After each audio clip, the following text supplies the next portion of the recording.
What's going on, guys? BossUp86 here, back to another video, and today I'm here to do my AEW Dynamite from Baltimore, Maryland, home of the Baltimore Ravens.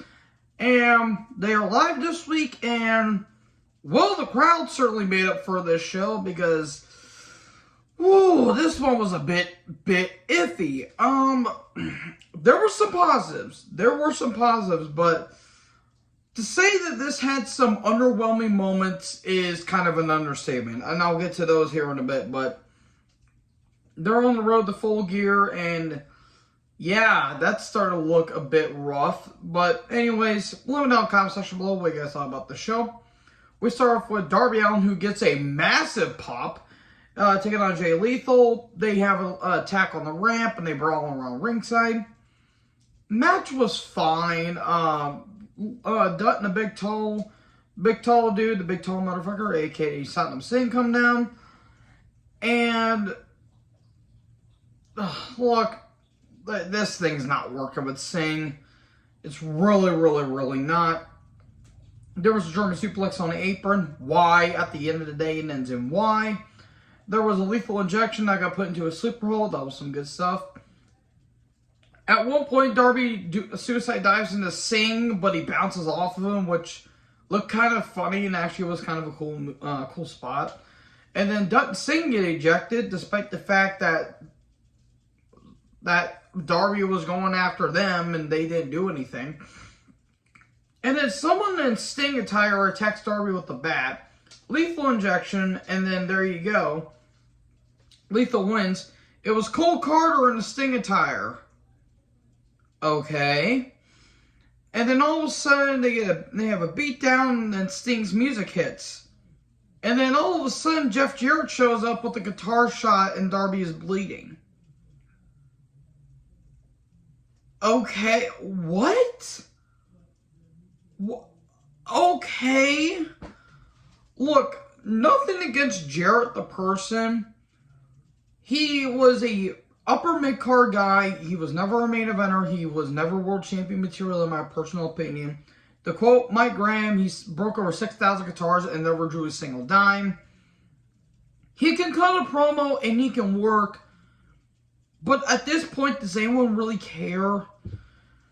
And he says, well, the people closest to you are your weakness, and Sting is your weakness, Darby. And he says the AEW fan base is delusional. He's not technically wrong. And he talks about his accolades and his family have put blood, sweat, and tears and fingerprints in AEW. That makes no sense, but I digress. Okay, he's now partnered up with Lethal, I guess. I don't know. I really don't know. I don't care. In all honesty, cool. Jeff Jarrett's in AEW. They got an ex-WWE talent. They got an old guy. Good job. Something big is going to happen. Yeah, groundbreaking. What a game changer there, Con.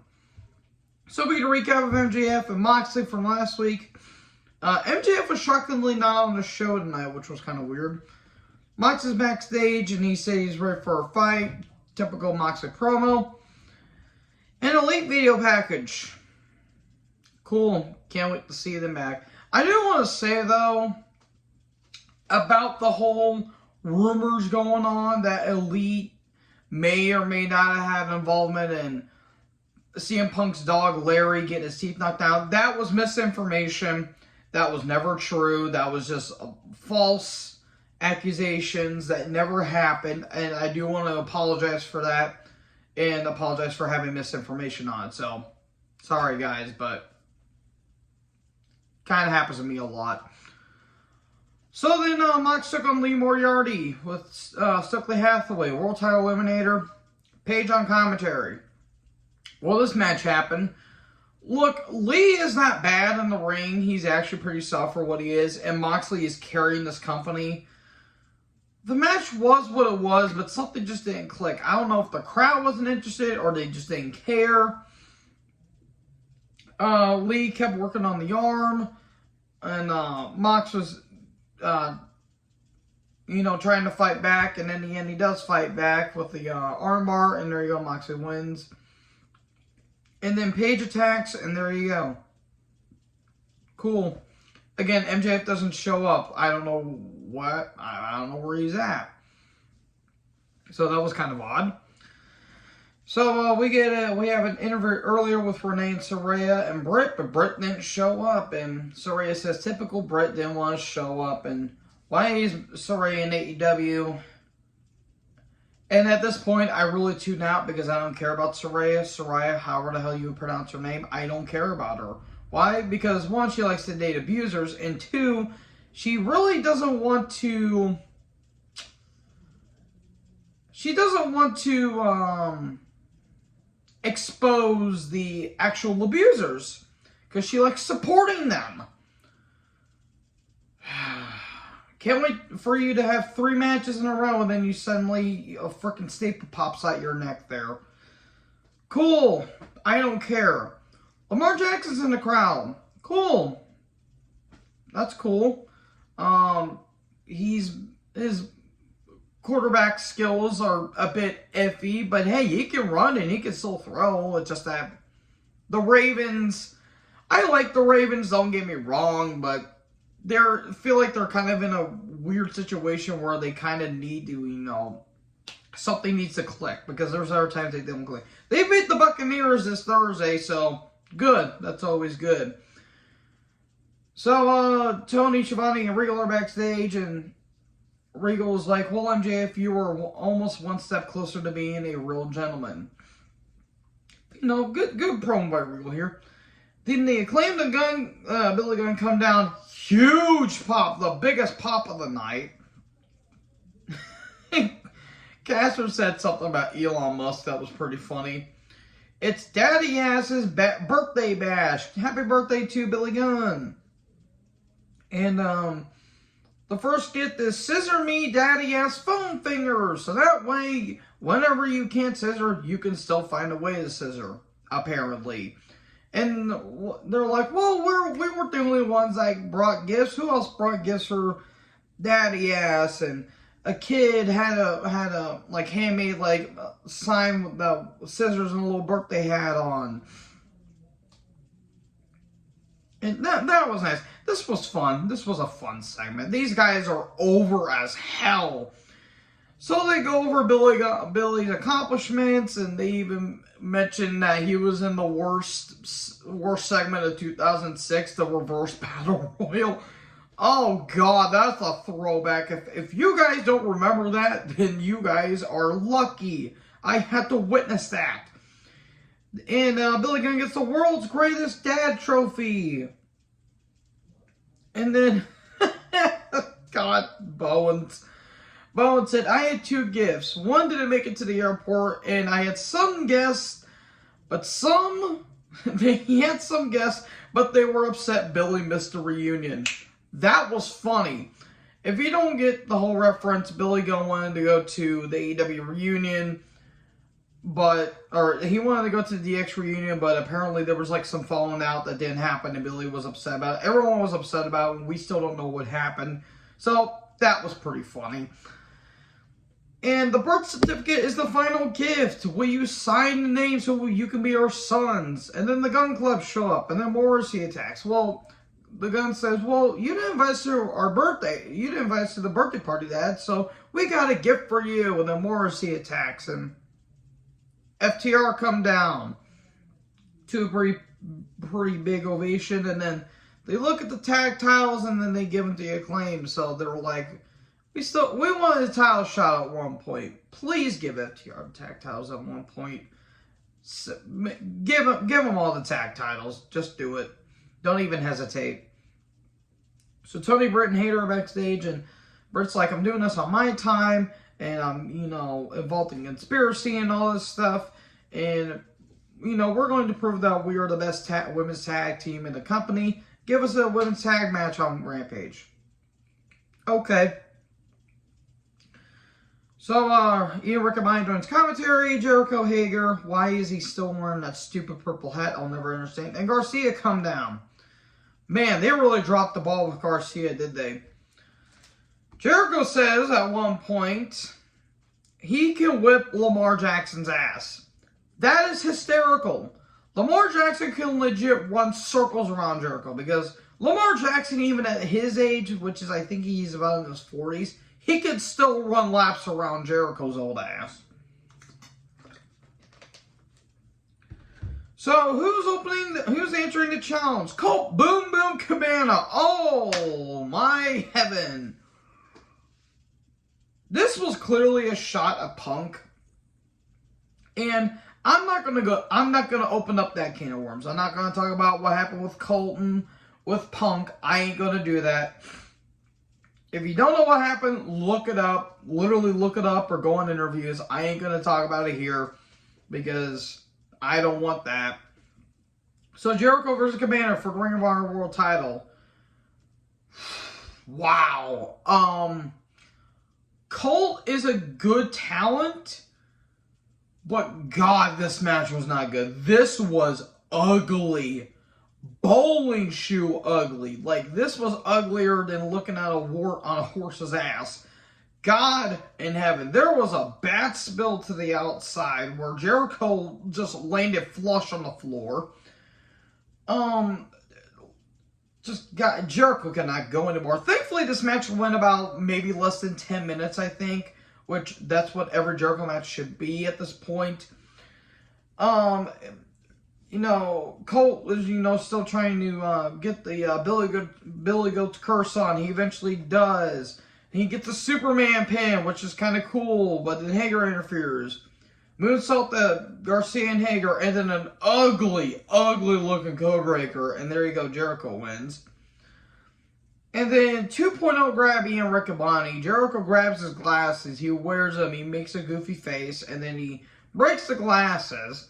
He's about to attack Riccaboni, and all of a sudden Claudio just shows up out of nowhere. And it's kind of a beatdown. And then Danielson shows up, and then Guevara, for all what he's worth, which is nothing, he shows up, and then Yuta shows up. This was an ugly mess. This got really messy towards the end. And this feud seems like it doesn't end. Oh my God, I feel like I'm revisiting the Jericho and Kingston feud. Renee and Death Triangle are backstage and talking about Phoenix's upcoming triple threat, and Pac says, if you ever need to use the hammer, here you go. So Luchasaurus for Christian Cage versus Phoenix with Alex Abrahantes versus Orange Cassidy for the All-Atlantic Championship. And the winner gets a contract with the dream opponent of their choosing that will face them on Rampage. Okay, that's kind of a unique concept there. Look, I don't hate Cassidy, the person, but this gimmick is freaking stupid. Unbelievably stupid. Luchasaurus is good for a big guy, and Phoenix is great, even though sometimes he can crash and burn really badly. I didn't care. When it got to Phoenix and Luchasaurus, it was fine, but the Cassidy stuff was so stupid. They make their way towards the ramp, where Jungle Boy shows up, and Christian Cage is doing commentary too, by the way. Jungle Boy shows up, and he attacks Lucha with the steel chair because the Luchasaurus was about to chokeslam Cassidy on that iron grating on the side of the stage. And then Jungle Boy literally just launches himself to, crossbodies him to Luchasaurus. They go off the stage through a table. Then Pac shows up. He gives Phoenix a hammer. Phoenix throws it away. Orange punch in the air, 1, 2, 3, and Cassidy wins. It doesn't end there. Then Pac does a beatdown. And all of a sudden, Shibata shows up. Okay, we haven't seen Shibata in AEW since he stared down Will Ospreay at Forbidden Door. So I'm glad to see Shibata's doing okay too, because after Secure Genesis in 2017, after that really bad looking seizure, I thought Shibata was done, but the dude is immortal to say the least. And along with Romero and the best friends, and then Orange hands the contract to Shibata, and we're going to be having that match on Rampage. Is Shibata a magician? Literally, again, this was another mess. And that's the main thing about this show. This show, when it got messy, oh God, did it get overbooked. So, Tony Schiavone, Swerve, and Rick Ross, the Big Boss, are backstage. I don't know who this guy is. Nothing against him. It's just rap, and I therefore don't care. Lee shows up, and he questions Swerve about what it do to Billy Gunn and all this stuff. And, oh, no, you don't need to worry about that. They're obviously going to split them up, and they're going to have a few going into Full Gear. Oh, boy. Next one's a barn burner. Marina Shafir versus Jade Cargill with... Jeez, Layla Gray. She looked nice today.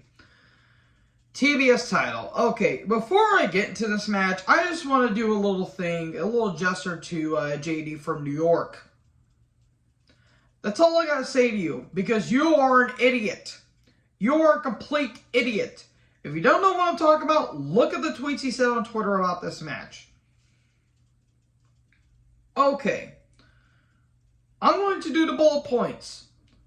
Before the match, barely 10 seconds into the match, Rose and Guerrero show up. I like Nyla Rose. Vicky Guerrero was annoying. Then they do commentary. Literally like a minute and a half later, Jade wins with a pump kick and Jaded. That's literally all this match was. If you cannot put your faith in the women to draw the crowd in, then don't do the match. Seriously, this was abysmal. Nothing against the talent involved. Marina, which we don't know who she is, even though she says we know her. She's never going to let that promo go, by the way. Jade has a look. She's starting to get there. Very, very, very slowly, she's going to get there at one point. Very baby steps. She hits a really good pump kick. I will say that. But I love Nyla, but this was not good. This was very bad. And the match itself wouldn't have been that good to begin with. But why did you do it? Why'd you do it like this? Have Marina try to get her chops in, but in the end, Jade wins, and then you could have a beatdown afterwards. You could have just done that. But no, they didn't. Then Kiera Hogan tries to get the title, but no luck. Way to look your woman looking efficient there, Tony. So, Joe, an MSC video package, War Joe is going to kill you. And then the House of Black vignette. They're going to be returning soon. I hope Malachi's doing okay, because... Really, folks? Death threats? To a point where even Malachi had to go on Instagram and go on a scathing rant about it. I don't blame him. The dude has gone through a lot of stuff in his life, and he needed to take a break. And the whole Buddy Matthews thing, he just had to go back to Australia to get like a Visa card or something so he can, wrestle in the States again. So that whole thing, he wasn't asking for his release, he just had to go back home. Then, look, I don't care about this House of Black stuff. They're trying. It's just the presentation's cool. The gimmick is unique, but that's just about it. Then we get a Rampage Dynamite card rundown. We get a Storm and Hater video package. I'll be perfectly fine during their match at Full Gear.